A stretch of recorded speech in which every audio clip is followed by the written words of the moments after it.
Hoje vamos explorar um tema fascinante: como era o mundo antes do dilúvio de Noé. Impressionante. Você sabia que algumas pessoas chegavam a viver quase 1000 anos? Adão viveu 930 anos, Matusalém, 969 anos, e Noé viveu 950 anos. Mas o que permitia que essas pessoas vivessem tanto tempo?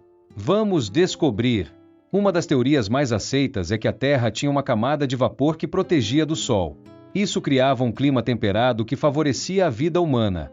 Após o dilúvio, essa camada se rompeu e o clima se tornou frio e seco, reduzindo drasticamente a expectativa de vida dos humanos. Mas isso é apenas o começo. Antes do dilúvio, a interação entre o divino e o humano era intensa. Deus se comunicava diretamente com Adão, Eva, Noé e outros, dando instruções e advertências. No entanto, a Bíblia também menciona uma mistura entre os filhos de Deus e as filhas dos homens, criando os nefilins, seres híbridos de força e maldade. Quem eram eles?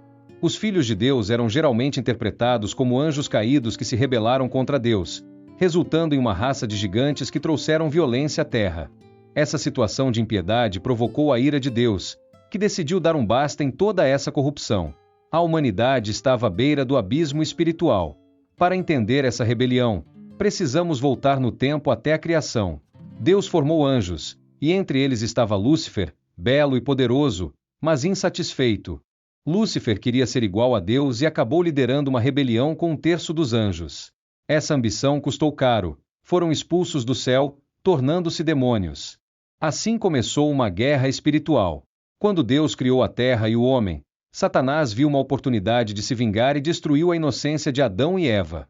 Satanás usou a serpente para enganar Eva, levando-a e Adão à desobediência. Esse ato teve consequências terríveis e a queda da humanidade se iniciou. A partir de então, o pecado trouxe morte e sofrimento. A história da humanidade se tornou a de um conflito entre o bem e o mal, entre Deus e Satanás. Caim e Abel, filhos de Adão e Eva, nos mostram essa luta. A inveja de Caim o levou a cometer o primeiro assassinato. O ciclo de maldade se intensificava. Caim se tornou um fugitivo, mas estabeleceu a primeira cidade, mostrando que mesmo em meio à maldade, a civilização e a tecnologia começaram a surgir. Os descendentes de Caim se destacaram em várias áreas, mas foram também um reflexo da corrupção que tomava conta do mundo. Era um tempo sombrio. No meio disso, nasceu Sete, um substituto para Abel. Seus descendentes tentaram manter a fé e a adoração a Deus, contrastando com a rebeldia de Caim. Entre eles, havia Enoque, que caminhou com Deus e fez a diferença em um mundo perverso. Sua vida é um exemplo de fidelidade à vontade divina. Antes do dilúvio, a terra estava cheia de maldade.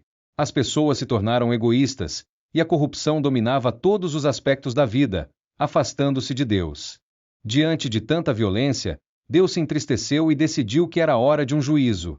Porém, Noé, um justo, encontrou graça aos olhos do Senhor. Noé recebeu a missão de construir a arca, um novo começo em meio à destruição. Ele foi escolhido para preservar a vida na terra, uma tarefa monumental. A arca era uma obra-prima, projetada por Deus para resistir às águas do dilúvio. Noé dedicou 120 anos a essa construção, seguindo as instruções divinas. Enquanto construía, Noé pregava aos seus contemporâneos, alertando sobre a destruição.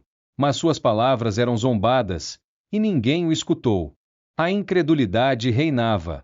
Eles não sabiam o que estava por vir, um dilúvio que cobriria toda a terra. A mensagem de esperança de Noé se perdia no desprezo. Finalmente, Deus disse a Noé para entrar na arca. Esse seria o refúgio em meio à destruição que se aproximava. A obediência de Noé mudou tudo. As fontes do abismo se romperam, e as janelas do céu se abriram.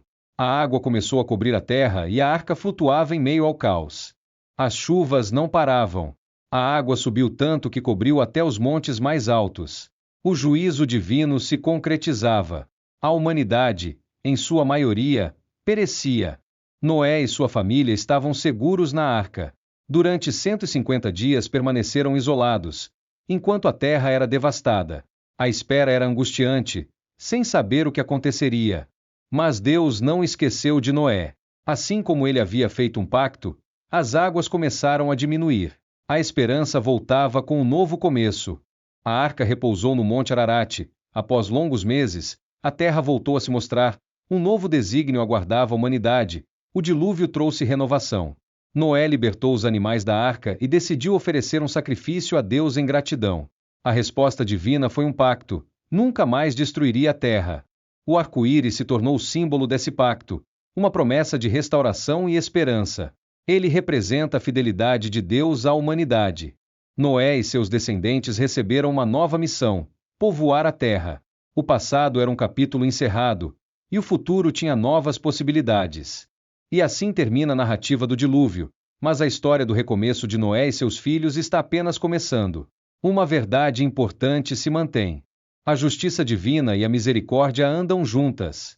Deus deseja um relacionamento restaurado com a humanidade. A oferta de salvação persiste hoje. Esperamos que você tenha se emocionado com essa incrível história. O mundo antes do dilúvio nos ensina sobre escolhas e consequências. Deixe seu comentário e compartilhe suas opiniões. Sua voz é importante e queremos saber o que pensa sobre essa narrativa atemporal. Se você gostou deste vídeo, não esqueça de se inscrever e ativar o sininho. Juntos, podemos fazer a diferença e iluminar mais mentes.